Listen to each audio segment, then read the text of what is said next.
Alhamdulillahilladzi arsala rasulahu bil huda wa dinil haq liyudhhirahu ala dini kulli wa kafa billahi syahidan. Asyhadu an la ilaha illallah wa asyhadu anna Muhammadan abduhu wa rasuluhu walladzi la nabiyya ba'da amma. Alhamdulillah, puji serta syukur mari kita panjatkan pada Allah Subhanahu wa taala, karena atas nikmatnya lah kita dapat berkumpul kembali.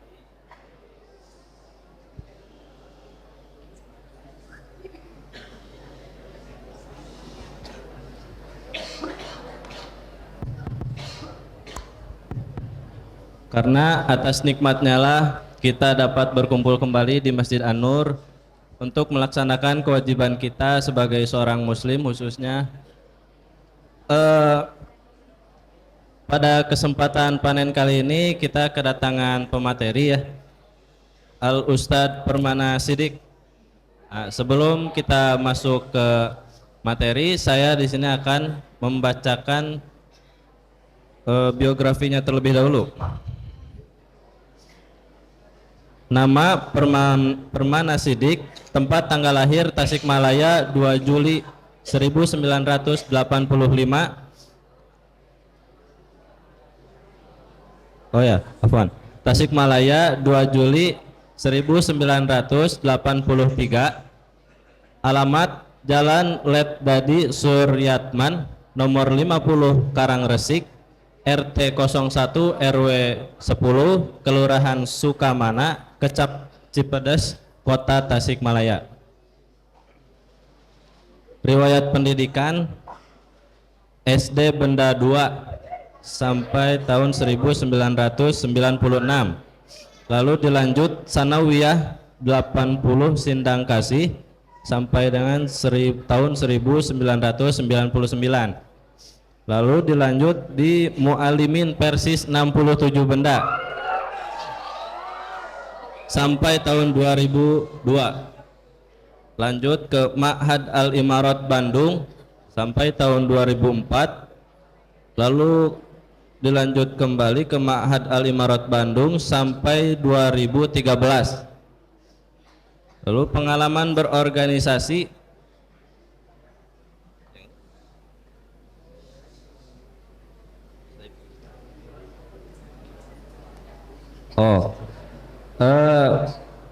riwayat pendidikan yang terakhir STIP Bandung sampai 2013. Lalu pengalaman berorganisasinya tahun 2013 sampai 2016 Bitgar Pendidikan PC Pemuda Persis Cipedes. Lalu 2016 sampai 2019 Ketua PC Pemuda Persis Cipedes. 2019 sampai 2021 Ketua PD Pemuda Persis Kota Tasikmalaya. Lalu yang terakhir 2019 sampai 2021 Dewan Pertimbangan Penasehat PD Pemuda Persis Kota Tasikmalaya. Aktivitas sekarang Mudir Madrasah Aliyah Ilmu Dakwah Darun Nahlah dan pengajar di SD Baitur Rahman Kota Tasikmalaya. Sekian, kita lanjut ke sesi selanjutnya, ke materi. Langsung saja kepada Al Ustadz di persilakan.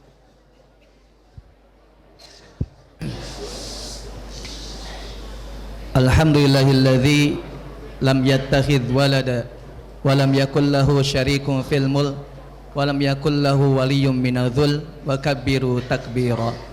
Asyhadu an la ilaha illallah wahdahu la syarikalah wa asyhadu anna Muhammadan abduhu wa rasuluh, amma ba'd.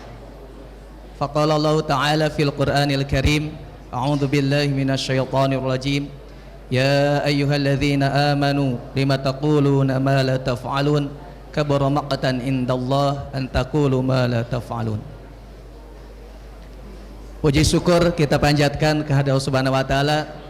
Alhamdulillah, oleh qudrah iradah inayah nikmat ya Subhanahu wa taala, kita semua pada kesempatan ini bisa berkumpul di tempat yang mulia ini. Dan juga pada kesempatan ini saya berbahagia sekali bisa hadir di Masjid An-Nur ini setelah Ustadz Taufik beberapa kali di tahun atau 2 tahun ke belakang menghubungi saya untuk bisa mengisi di pengajian Senin ini, tapi dikarenakan qadarullah di Tasikmalaya itu pengajian hari Senin banyak yang dilaksanakan di sore hari pas waktunya berbarengan. Ketika Ustaz Rafiq menghubungi, ketika itu pas ada jadwal di tempat yang lain, jadi baru apunten gitu, maaf Ustaz Rafiq, baru kali ini bisa datang ke tempat ini. Padahal tiap hari juga, hampir tiap hari saya datang ke sini gitu. Hampir tiap hari datang ke sini. Karena kan anak saya ada di sini ya. Selanjutnya sebelum ke materi, kita sharing dulu sebentar, bicarakan sebentar lah pengalaman pendidikan dan organisasi, mungkin untuk bisa menjadi motivasi kepada yang lain. Tadi pertama saya itu sekolah dasar, sekolah SD di sini, di SD Benda 2. Ada yang di SD Benda 2? Di sini. Kebanyakan dulu di sana di Gunung Tanjung. Sebelum ke Sukamana, sekarang banyak ke Sukamana, tapi dulu banyak ke sekolah dasar. Mungkin orang tua dulu kalau ke Sukamana itu melintas jalan besar, makanya lebih orang tua itu lebih regreg, sebenarnya lebih nyaman menyekolahkan ke SD Benda dikarenakan tidak ada mobil-mobil yang besar atau mobil hanya sedikit berlalu lalang di sini. Jadi walaupun dekatnya ke Sukamana, tapi saya sekolah SD di sini di Benda. Yang kedua, setelah sekolah di Benda, sekolah agama di Gunung Tanjung di Madrasah Darun Nahlah. Nah, setelah DSD tamat, yang lain kakak-kakak saya melanjutkan di sini sanawiyahnya, tapi saya merasa dari kelas 1 sampai kelas 6 terus jalan kaki 6 tahun ke sini asa rada bosen gitu. Bosen 6 tahun ke sini, mau mencari pengalaman baru dulu keluar gitu. Makanya sanawiyahnya ke Al Amin Sinangkasi dulu. Ke Al Amin, setelah itu baru mualimin ke Benda lagi. Setelah itu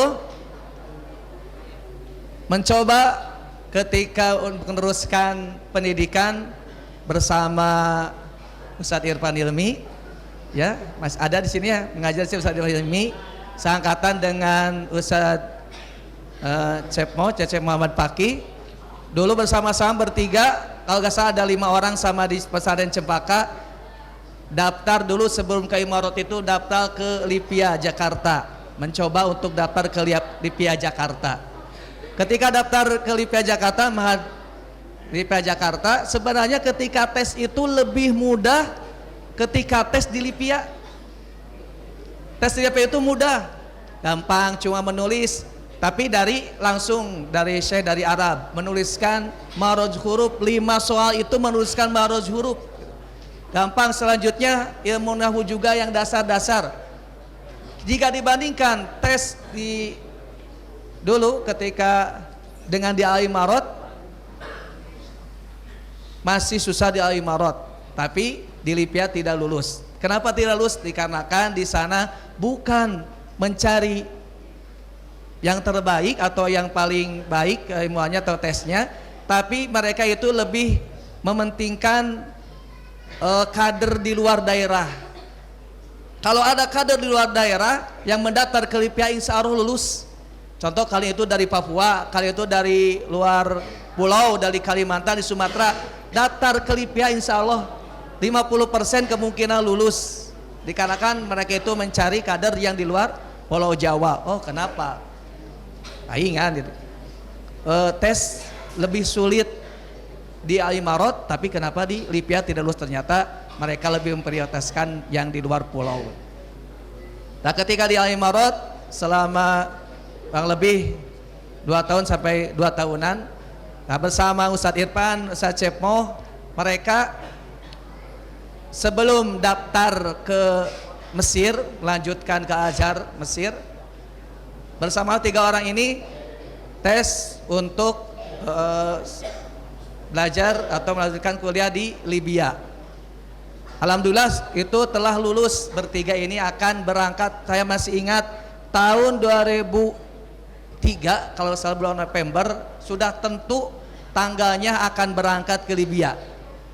Tapi qadarullah waktu itu seiring bersamaan dengan munculnya atau berbarengan dengan tragedi terorisme, banyak tragedi terorisme, sehingga waktu itu pengiriman pelajar ke luar negeri pada tahun itu ditiadakan.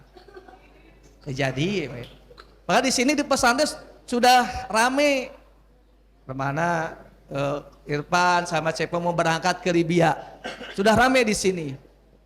Tapi qadarullah tidak jadi. Nah, tapi Ustadz Cemo sama Ustadz Irfan mendaftar atau dengan biaya sendiri berangkat ke Mesir. Tapi saya mah tidak punya, tidak pergi sendiri karena kan memakai biaya sendiri. Padahal kalau memakai biaya sendiri nanti juga setahun atau beberapa bulan akan langsung terganti juga. Tapi dulu tidak berpikir ke sana, sudah saya mau melanjutkan sampai tamat di Al-Imarat. Nah, setelah tamat di Al-Imarat, sebelum masih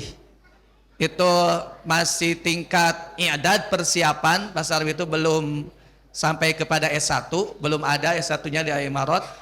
Nah, sebelum melanjutkan kuliah, dia berhenti dulu, tidak melanjutkan kuliah, bekerja dulu.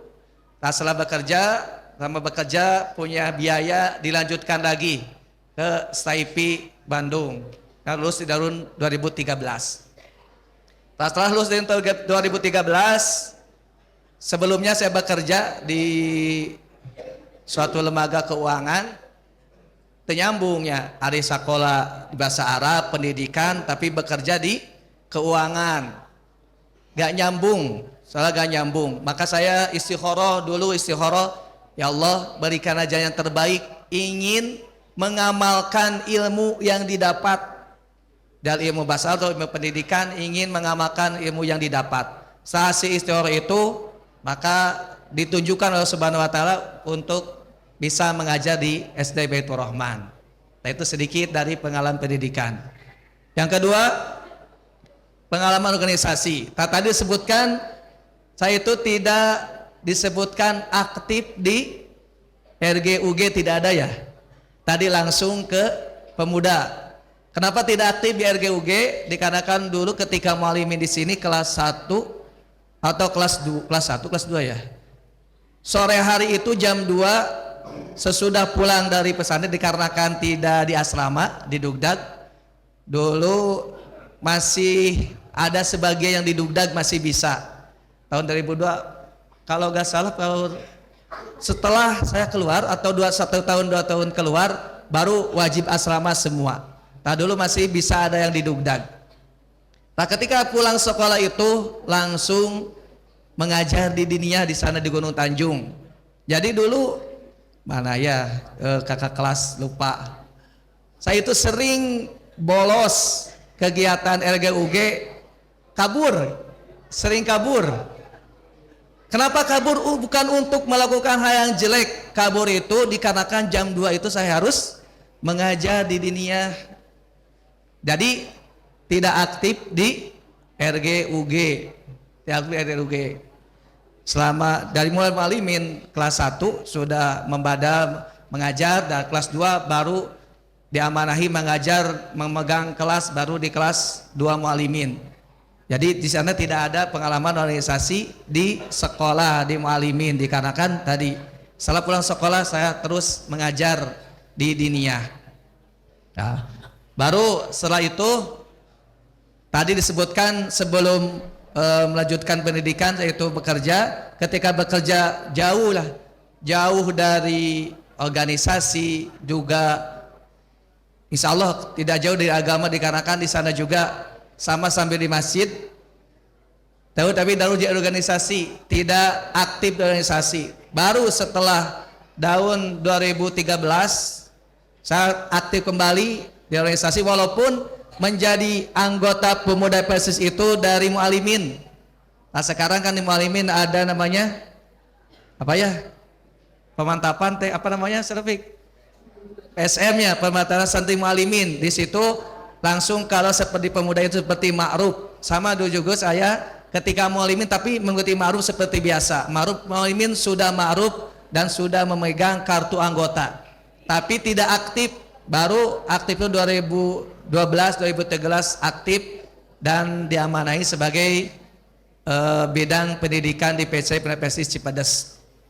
Nah, sebenarnya sebelum jadi bidang pendidikan itu hanya wakil, dikarenakan baru masuk lagi kembali berorganisasi setelah lama bekerja di luar, ya, di luar tidak berorganisasi.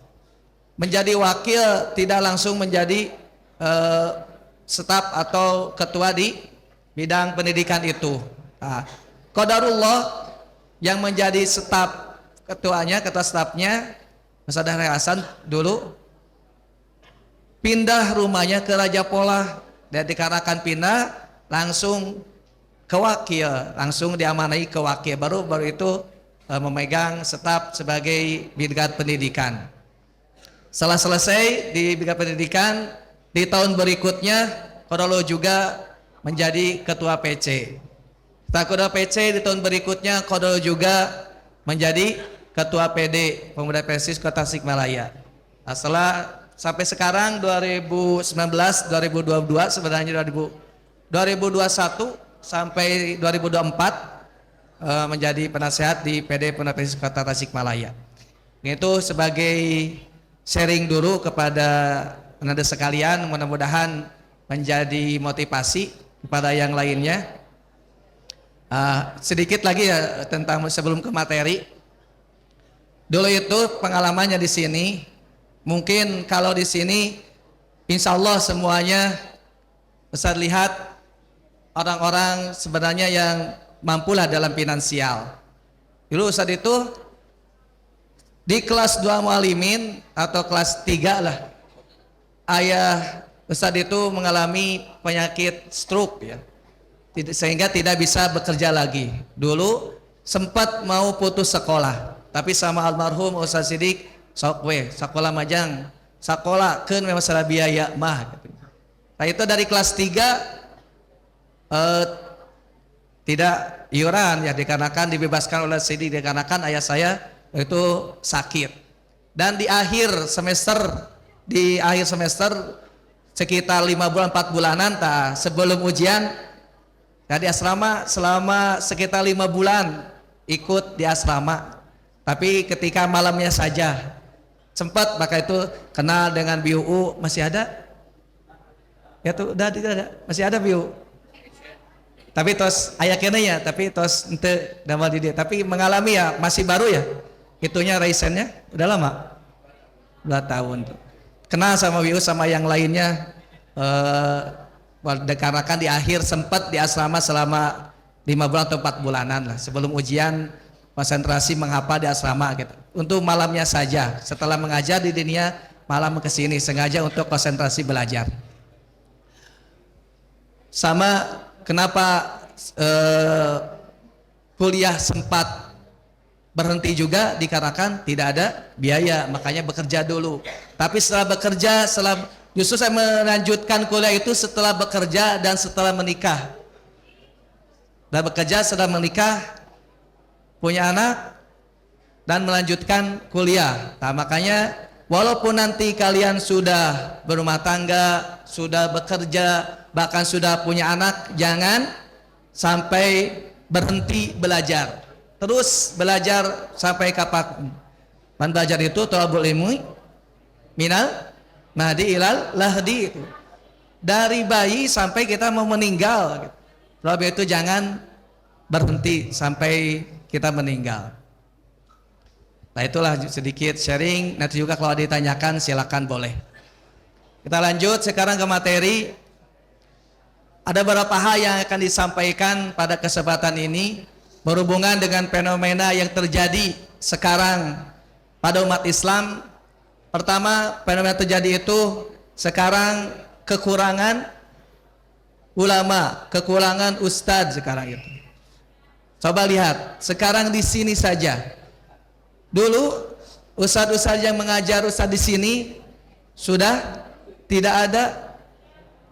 Mulai dari Ustadz Sidik Al-Yarham diganti sama Ustadz siapa? Ustadz Muhtarom Al-Yarham, Ustaz Latif juga Allah yarham. Yang paling baru Ustaz siapa? Ustaz Alpat, Ustaz UU sudah tidak ada. Siapa lagi Ustaz Endang? Sadi. Banyak yang sudah tidak ada, yang dulu para asatid yang mengajar Ustaz sudah tidak ada, hanya beberapa guru saja yang masih ada. Nah, berarti ini menjadi perhatian bagi kita semua untuk menyiapkan penerus bagi para asatid kita yang sudah meninggal itu. Nah, makanya belajar yang sungguh-sungguh mencari ilmu, dikarenakan ulama itu sekarang menjadi makhluk langka. Makhluk langka jarang. Sebagai survei saja, jangankan ulama yang melanjutkan ke mualimin. Nah, sini yang sanawiyah, yang kelas 3, kelas 9. Sekarang ini di Tasik, menurut survei dan juga kenyataan, Ustaz lihat di mualim-mualimin di Tasik, sedikit yang melanjutkan ke mualimin dari sanawiyahnya. Apakah di sini betul? Atau yang sama di Sinangkasih, di Al-Amin juga sama, di Cempaka Warna juga sama, apalagi di Bantar Gedang. Setelah ini di Bantar Gedang kemarin mualimin kelas 10 hanya 6 orang. Di Cempaka sekitar biasanya 2 kelas, di bekas 3 kelas, sekarang hanya 1 kelas. Sama di Al-Amin juga hanya sekitar 1 kelas lebih lah gitu. Di sini berapa kelas? 2.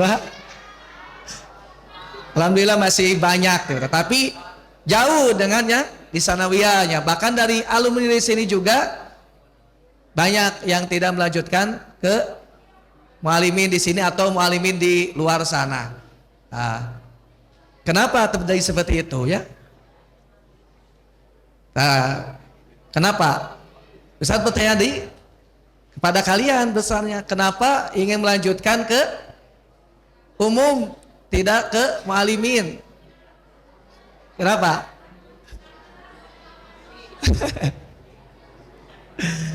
Tadi sebutkan ulama itu sekarang itu makhluk langka. Maka belajar agama itu adalah fardu ain.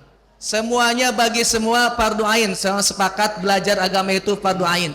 Adapun belajar ilmu yang lain adalah fardu kifayah. Apa bedanya fardu ain sama fardu kifayah? Fardu ain itu wajib bagi seluruhnya, bagi semua wajib. Kalau fardu kifayah cukup perwakilan, ada 1 atau beberapa orang melaksanakan kewajiban itu, maka yang lain menjadi gugur. Nah, mencari ilmu agama itu fardu ain, makanya harus bekal dulu minimal sampai mualimin, dikarenakan bekal di sanawiyah itu masih kurang. Saat bekal masih di sanawiyah masih kurang. Insya Allah minimalnya bisa sampai mualimin belajar agamanya. Kesananya kuliahnya, kalau kuliah ke pendidikan atau yang lainnya agama, alhamdulillah, walaupun ke yang lain mudah-mudahan bekal yang 6 tahun sudah cukup gitu bekalnya, tapi mudah-mudahan bisa melanjutkan ke meneruskan keagamaannya. Nah, itu ulama itu sekarang makhluk yang langka. Belajar agama itu wajib, maka mudah-mudahan semuanya bisa melanjutkan ke mualimin. Ya, kalau tidak melanjutkan ke luar atau lagi ke umum, masih kurang bekalnya kalau di sanawiyah saja. Itu yang pertama mengenai langkahnya ulama. Maka kita harus menjadi penerus para ulama itu dengan belajar ilmu agama dengan sungguh-sungguh, jangan banyak mainnya. Insya Allah kalau di asrama mudah-mudahan lebih fokus belajarnya, beda dengan yang lain. Kalau di luar banyak tantangannya, banyak godaannya. Selain tantangan dari teman sebaya, juga yang paling penting adalah tantangan dari teknologinya, media sosial. Itu tantangan yang paling berbahaya gitu. Makanya di asrama mudah-mudahan dengan berkurangnya tantangan itu kalian bisa lebih fokus belajarnya. Yang kedua, sebelum kita dididik menjadi kader dakwah, menjadi ulama, maka yang harus kita laksanakan adalah mengamalkan dulu ilmu yang telah kita dapat. Amalkan dulu baru kita menyampaikan ilmu yang telah kita dapatkan, maka laksanakan dulu ilmu itu. Dan karena peribahasa, apa bahasanya? Asyajaru bila samarin, al ilmu bila amalin, kasyajari bila samarin. Ilmu tanpa amal itu seperti pohon yang tidak berbuah, tidak bermanfaat, atau tidak ada buahnya gitu. Si pohon itu tidak ada buahnya. Makanya kita harus beramal dulu sebelum kita menyampaikan. Setelah ilmu kita dapatkan, amalkan. Insya Allah setelah diamalkan, ilmu itu tidak akan hilang. Kalau ilmu itu tidak diamalkan, maka sedikit-sedikit ilmu itu akan hilang. Makanya amalkan dulu apa yang kita dapatkan dari ilmu itu.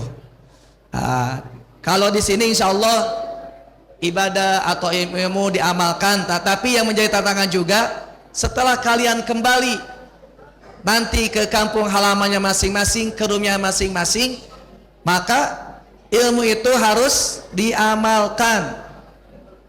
Dikarenakan penyakit dari santri atau anak sekolah itu ketika di sekolah, di pesantren melaksanakan amal kebaikan itu, tapi setelah lulus atau kembali ke rumah, amalan itu tidak dilaksanakan. Baik contoh, di sini sudah dibiasakan sholat malam, sholat tahajud, dibiasakan juga membaca Al-Quran tiap hari setelah sholat, tapi di rumah suka tahajud ketika pulang ke rumah, di rumah suka membaca Al-Quran. Alhamdulillah kalau suka. Tapi laporan dari beberapa orang tua dan juga pengalaman selama mengajar, pesan kunaonnya putar teh hari laporan ti ustad macana saya wae. Kalau laporan dari gurunya suka bagus-bagus, di asrama itu suka rajin sholat malam, rajin baca Qur'annya, rajin belajarnya. Tapi kunaon di bumi mah manis sesah. Banyak ketika dibagi rapot, orang tua itu curhatnya seperti itu. Beda dengan yang kebiasaan yang dilakukan di sekolah, ketika di pesantren, beda dengan yang di rumah. Nah, berarti kalian itu belum bisa mengamalkan ilmu yang didapat. Bukti amal ilmu itu kita laksanakan, kita istiqomah melaksanakannya, bukan hanya ketika di pesantren, bukan hanya ketika ya ustadz, bukan ketika ada murabi yang mengingatkan terus, tapi ilmu itu akan bermanfaat menjadi amal kita ketika kita melaksanakannya dengan kesadaran sendiri. Dengan kesadaran sendiri kita sadar melaksanakan amalan itu tanpa diperintah. Yang kedua, tanpa pengawasan. Satu, tanpa diperintah oleh ustaz, diperintah oleh murabi, kita langsung melaksanakan dengan kesadaran sendiri. Apakah itu tadi sholat tahajud atau membaca Al-Quran atau kegiatan yang lain, kita sadar sendiri tanpa diperintah juga kita melaksanakan. Atau yang kedua, tanpa pengawasan, dikarenakan kita sudah punya sifat ihsan. Apa pengertian ihsan teh?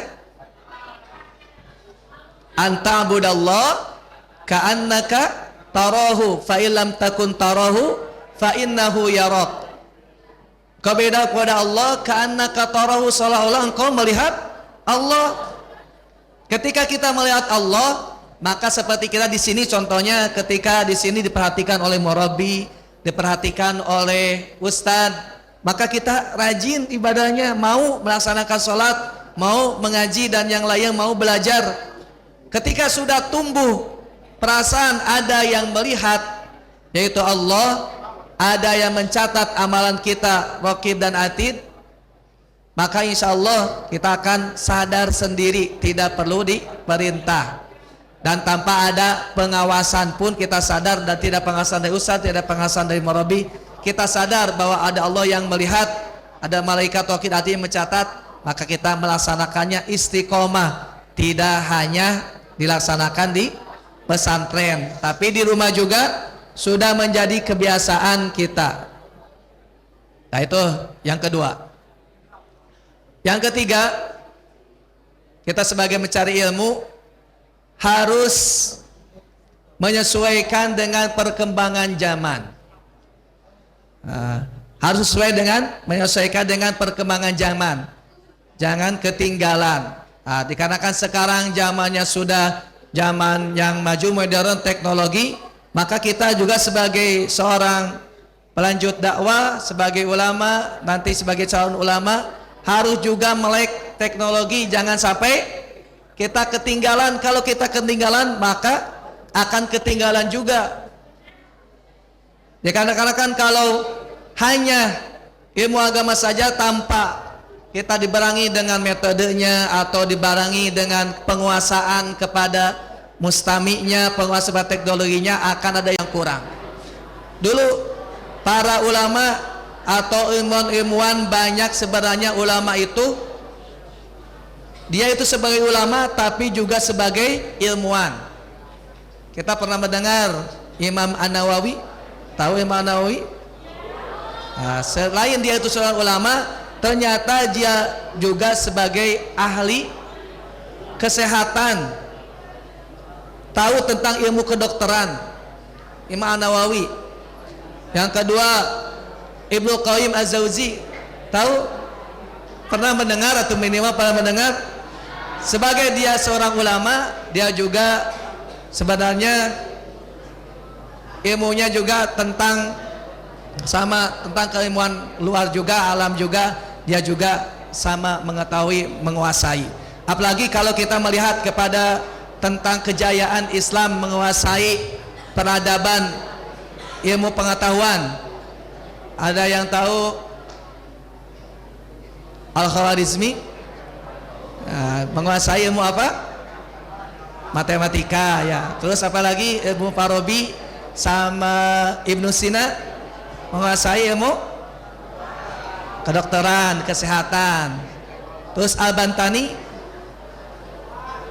ilmu apa? Ilmu apa? Astronomi. Banyak lagi para ilmuwan dulu. Ternyata mereka itu bukan hanya tinggi atau luas ilmu agamanya, tapi mereka juga luas ilmu pengetahuan yang lainnya.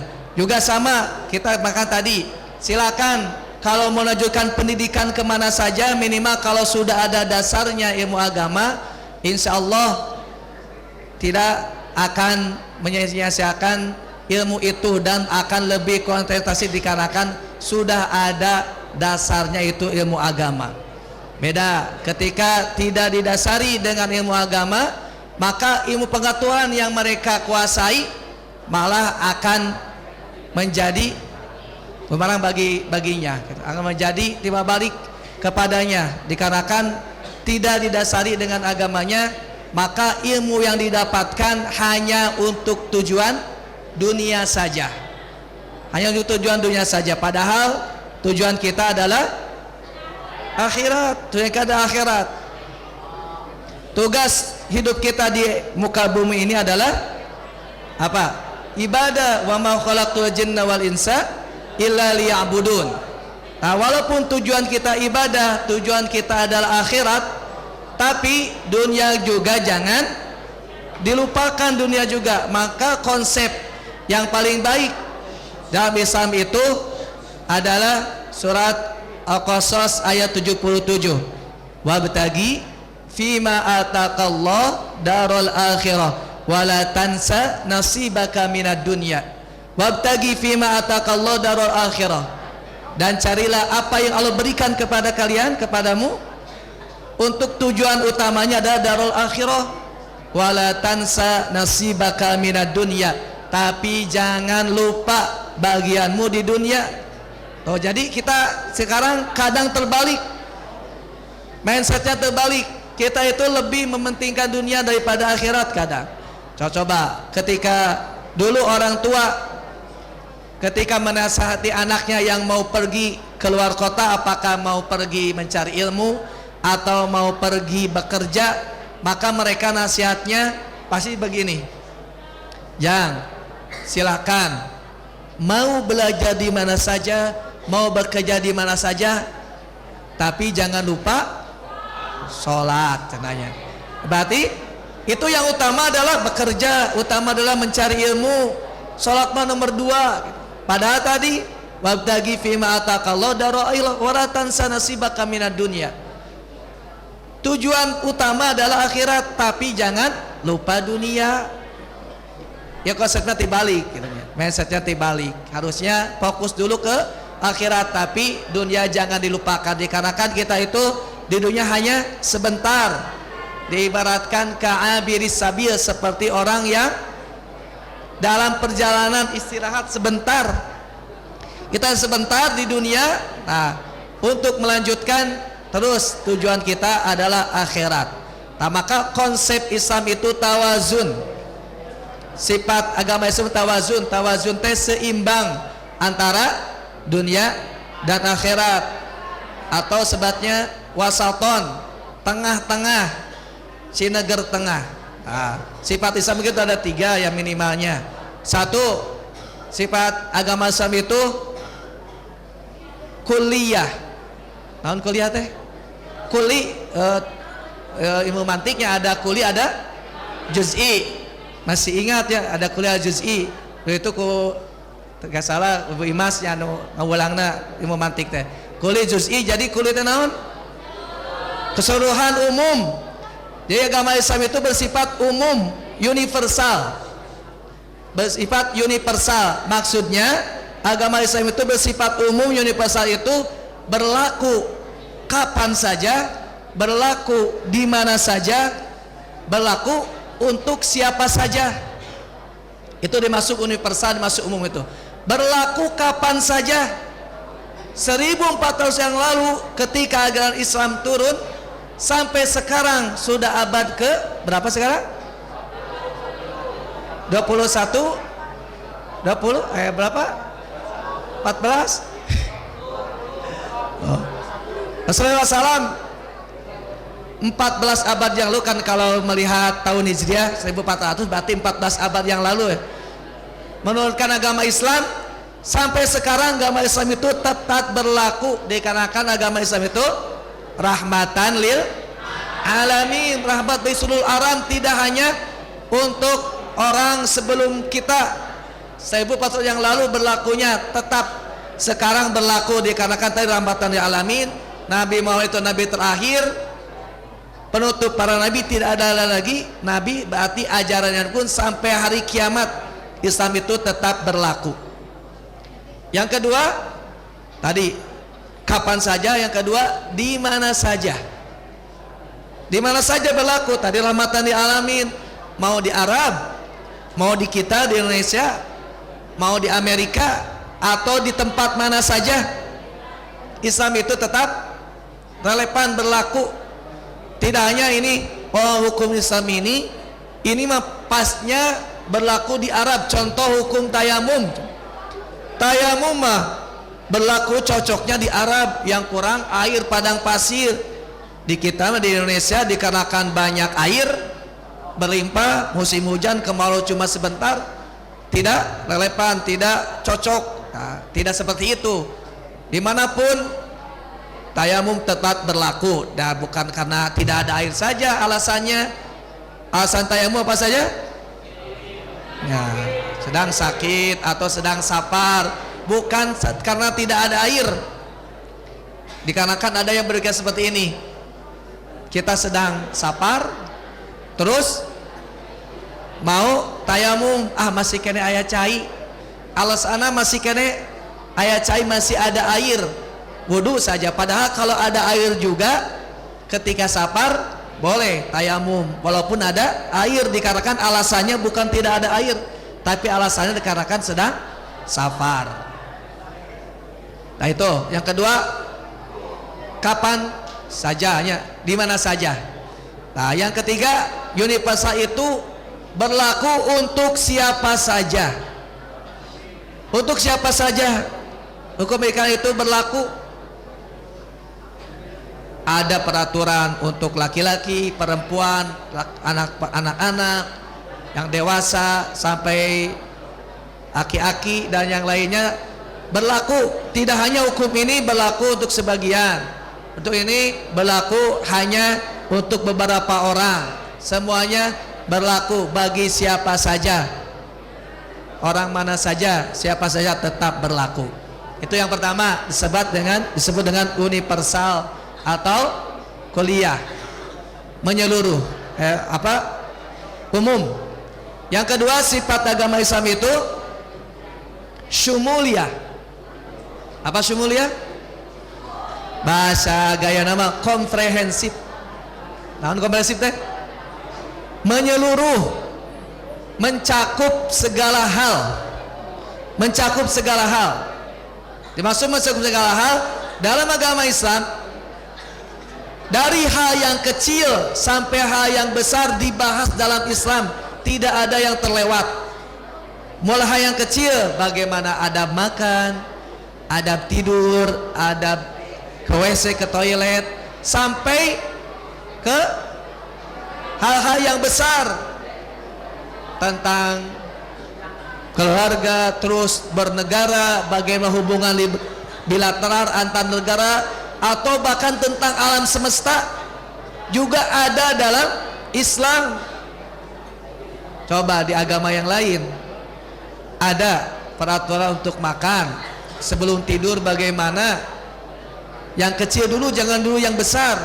Kalau dibandingkan yang besar, sebenarnya di agama yang lain banyak peraturan-peraturan agamanya bertentangan dengan hukum alam. Pan dulu pernah ramai tentang flat earth-nya, bumi datar, bumi bulat. Bertentangannya hukum atau negara atau agama yang lain ternyata menyatakan begini begitu. Sudah terlalu jauh ke sana. Tapi pokoknya menyeluruh segala hal dibahas oleh Islam. Dari hal yang kecil sampai hal yang besar, semuanya dibahas oleh Islam. Nah, makanya yang ketiga tadi yang kita bahas tawazun. Tawazun itu wasaton, pertengah-tengahan, seimbang antara dunia dan akhirat. Nah ini harus diperhatikan bagi kita. Wajib mempelajari ilmu agama, tapi ilmu umum juga jangan dilupakan. Tadi kan ilmu agama wajib ain, tapi ilmu umum wajib kifayah. Sama harus ada di antara kalian yang mencari, memperdalam ilmu umum yang lain. Tidak hanya ilmu agama saja. Ilmu agama wajib, yang lainnya wajibnya kifayah, tapi harus ada. Kalau kifayah itu harus ada, kalau tidak ada berarti berdosa semuanya. Contoh tadi sholat, contoh wajib kifayah itu sholat jenazah. Ada perwakilan sholat jenazah, kita terlepas tidak berdosa. Tapi kalau tidak ada satupun yang menyolati jenazah, kita semuanya berdosa. Sama ilmu yang lain juga, ketika ilmu yang lain kita tidak dipelajari, tidak ada yang pelajari, maka kejadian sekarang yang menguasai ilmu pengetahuan umum banyak bukan dari umat Islam, dikarenakan Islamnya tidak mempelajari ilmu umum itu, tidak fokus atau tidak mempelajari ilmu yang lain, bahkan tidak serius, sehingga kurang mempelajari ilmu yang lain itu, sehingga tertinggal di ilmu pengetahuan yang lain. Makanya silakan sekali lagi, mau mencari ilmu yang penting sudah didasari agama, tingkat lagi tidak hanya sanawiyah tapi sampai mualimin. Ketika kuliah mangga, mau meneruskan kemana saja silakan, dikarenakan kita juga perlu. Yang terakhir tadi konsep tawazun ini, satu hadis yang disampaikan oleh sahabat Anas bin Malik, diriwayatkan oleh Imam Bukhari Muslim, tentang konsep tawazun. Kita harus seimbang antara dunia dan akhirat. Rasulullah SAW itu pernah suatu hari atau SAW itu melarang umatnya untuk berlebihan dalam agamanya. Ini dalam riwayat tadi Imam Bukhari Muslim, terima dari sahabat Anas bin Malik. Ini hadis populer.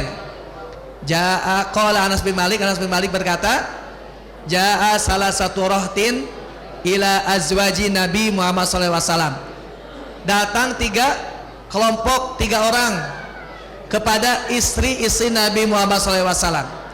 Untuk apa tiga orang ini datang ke istri Nabi? Yatasaaluna an ibadati Rasulillah. Mereka itu bertanya kepada istri Nabi bagaimana ibadah Nabi Muhammad SAW. Falamma akhbaru, ketika istri Nabi Muhammad SAW itu mengabarkan, menceritakan bagaimana ibadah Nabi Muhammad SAW, taqaulauha itu dari qalilun. Qalil itu sedikit, berarti taqaul isim tasgirnya berarti lebih sedikit. Taqaulauha itu bahasa kita rendah diri. Maka tiga orang ini berkata, aina ma nahnu inda Rasulullah sallallahu alaihi wasallam. Di mana tempat kami kalau dibandingkan dengan Nabi Muhammad sallallahu alaihi wasallam?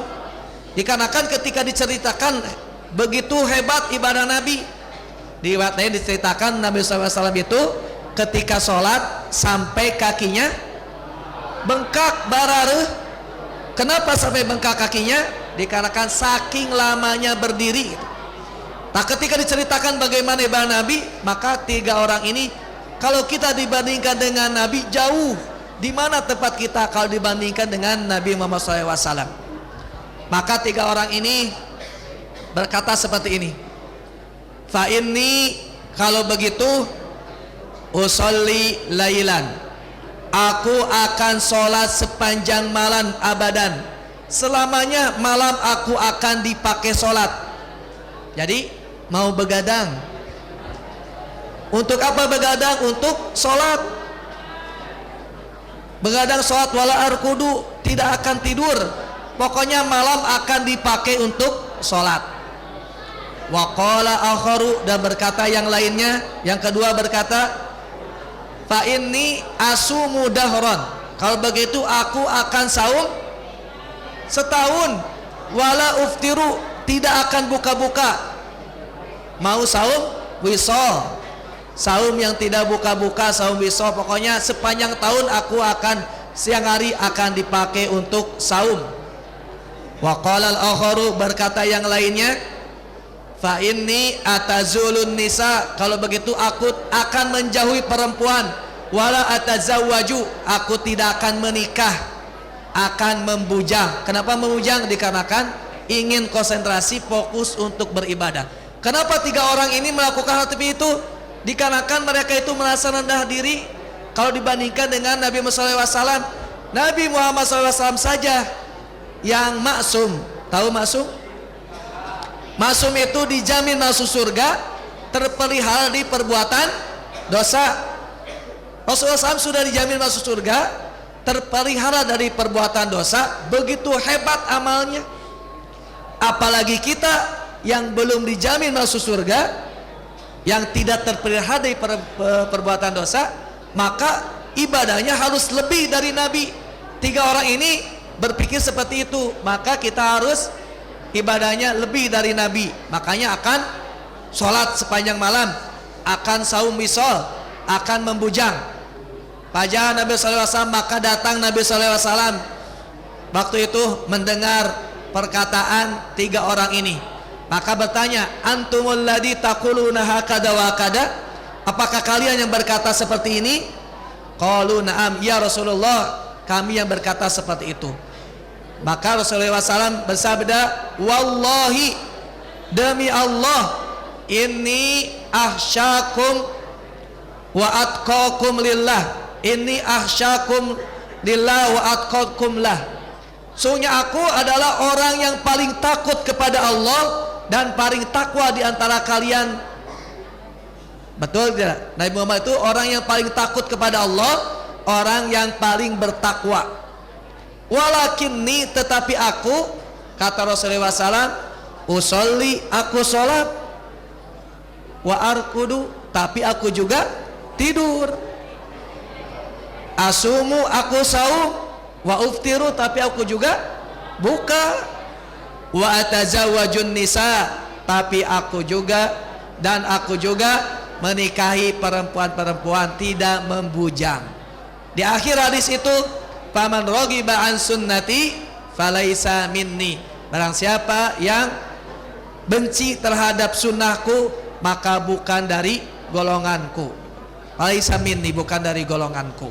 Nah, ini konsep tawazun dalam Islam, tidak berlebihan terhadap dunia, juga tidak berlebihan juga terhadap akhirat, sehingga dunia dilupakan, dunia sedang kita alami, maka harus juga kita lalui. Nah, makanya konsep tawazun ini bagi kita sebagai santri atau pembelajar, tadi mempelajari ilmu itu, agama itu wajib ain, semua dipelajari. Tapi bagi mempelajari ilmu yang lain sama, tapi wajibnya wajib kifayah. Kan thalabul ilmu fardhotun, mencari ilmu itu wajib, tapi tadi wajibnya ada yang wajib ain, wajib kifayah. Dikarenakan wajib ain mencari ilmu agama, maka kalian gunakan kesempatan sekarang sedang mondok nyantri di sini, dikarenakan mencari ilmu agama itu wajib ain, maka gunakan kesempatan itu, jangan disia-siakan mencari ilmu yang dengan sebaik-baiknya, sehingga ketika pulang ke rumah masing-masing, pulang ke rumah masing-masing mendapatkan ilmu yang banyak, dan bisa, jangan lupa dipraktekkan. Jangan menjadi ilmu saja tapi dipraktekkan. Baru setelah mempraktekkan, tugas kita selanjutnya adalah mendakwahkan, menyampaikan kepada orang lain. Jangan sampai kita mendakwahkan, menyampaikan, tapi kita tidak melaksanakan. Tadi di Muqaddimah disebutkan surat As-Saff ayat 2 dan 3, ya alladzina amanu lima taquluna ma la taf'alun, kenapa engkau melakukan perbuatan yang tidak engkau ucapkan? Kabura maqtan indallah an taqulu ma la taf'alun, kebencian Allah sangat besar bagi orang yang menyampaikan, mengatakan sesuatu tapi tidak mengamalkannya. Nah, itu makanya paling penting, amalkan dulu ilmu itu, baru kita menyampaikan. Dia mualimin, ada PLKJ, udah PLKJ belum? Belum. Ada praktek dakwah juga. Nah, makanya sebelum praktek dakwah, sebelum PLKJ kita menyampaikan orang lain, yuk kita laksanakan dulu ilmu itu. Setelah kita mendapatkan ilmu, laksanakan dulu ilmu itu, baru setelah melaksanakan kita bisa menyampaikannya, sehingga tidak ada sampai atau cecanda orang lain. Kamu itu bisa aja ngomong, tapi belum tentu bisa mengamalkannya. Itu saja yang bisa disampaikan pada kesempatan ini. Kalau ada waktu mau diskusi atau bertanya, silakan, mangga. Itu dulu. Mohon maaf bila ada kekurangan, itu merupakan kebodohan dan keterbatasan ilmu saya pribadi. Untuk dengan doa, Rabbana la tuzigh qulubana ba'da idh hadaitana wa hab lana min ladunka rahmah innaka antal wahhab. Rabbana atina fid dunya hasanah wa fil akhirati hasanah wa qina adzabannar. Wassalamualaikum warahmatullahi wabarakatuh.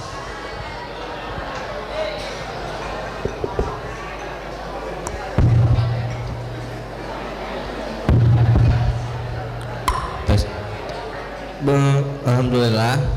Tapi sebelumnya barangkali ada yang ingin ditanyakan oleh teman-teman sekalian.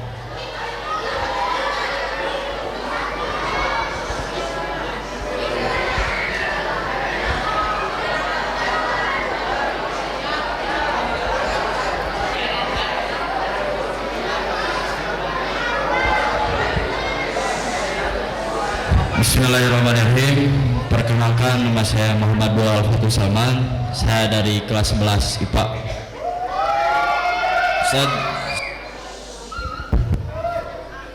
Tujuan zakat fitrah itu menyucikan diri atau membersihkan jiwa dari dosa.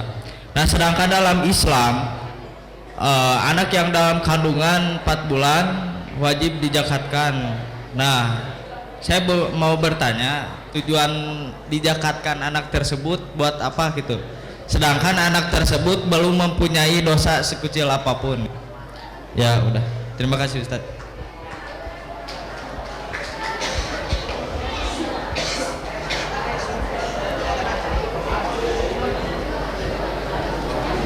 dosa. Sebelum jawab, bertanya lagi. Zakat fitrah itu zakat apa namanya? Zakat fitrah itu zakat diri. Zakat diri, zakat nafsunya, zakat nafsu. Kalaupun zakat tijarah, zakat yang itu zakat mal, namanya zakat mal. Kalau zakat itu zakat diri, kita itu menzakati diri, menzakati diri, nafs. Kenapa orang atau bayi yang belum lahir atau masih suci, bahkan bayi juga masih suci, belum mempunyai dosa, tapi dikenai zakat fitrah, dikarenakan zakat fitrah itu zakat diri. Nah, dikarenakan ketika bayi sudah ditiup, langsung ditiupkan ruhnya, dan itu sudah mempunyai atau sudah hidup, maka wajib kena zakat fitrah itu. Nah, mengenai sebabnya, dikarenakan zakat itu tadi membersihkan diri, harus tamat. Ya, tuh apa hadisnya? Tuhorotan, untuk mensucikan bagi yang saum. Tuhorotan lisoimin, mensucikan bagi kita yang saum. Kalau anak kecil sudah saum belum? Belum. Berarti fungsinya bukan fungsi yang pertama. Fungsi yang kedua apa zakat itu? Fungsi yang kedua apa? Pan itu belum tamat ya, hadis tadi tuhorotan, untuk mensucikan bagi yang saum, waktu matan lil masakin, untuk memberi makan kepada orang miskin. Tak untuk bagi kita yang sudah mempunyai atau tanggungan kita berdosa, fungsi yang pertama itu bisa kita dapatkan, fungsi kita untuk mensucikan, kita mensucikan diri. Tapi bagi anak kecil atau bagi yang masih bayi, bahkan masih dalam kandungan, fungsi zakatnya adalah fungsi yang kedua, untuk memberi makan kepada fakir miskin gitu. Mungkin itu yang bisa saya tanggap mengenai hadis itu, dikarenakan tadi belum tamat ya. Tuhorotan lisoimin wa tumatan lil masakin.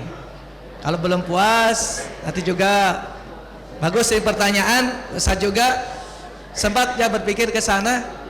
Kalau pertanyaan ke sana sebenarnya bukan hanya zakat saja yang berhubungan dengan anak kecil yang atau yang belum mempunyai tanggungan.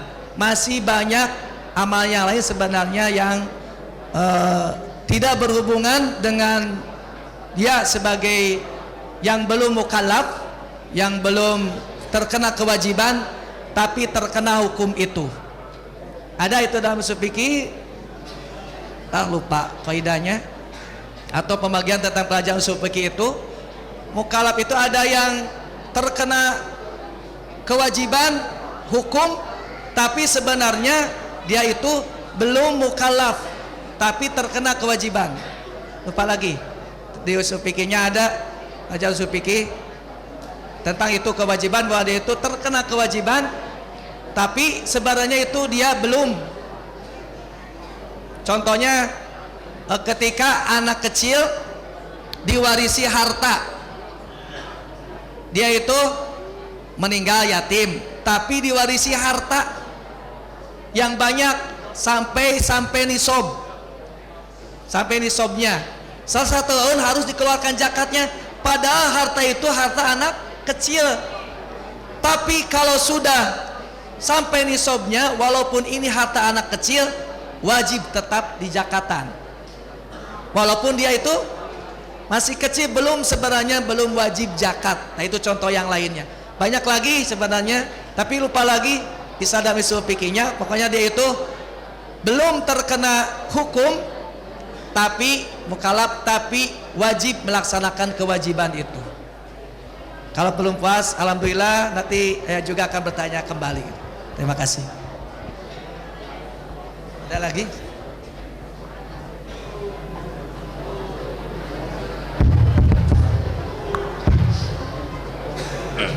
Alhamdulillah ya, mungkin untuk penanya cukupkan saja. Warna waktu juga menjelang maghrib. Semoga ilmu yang kan dapat kita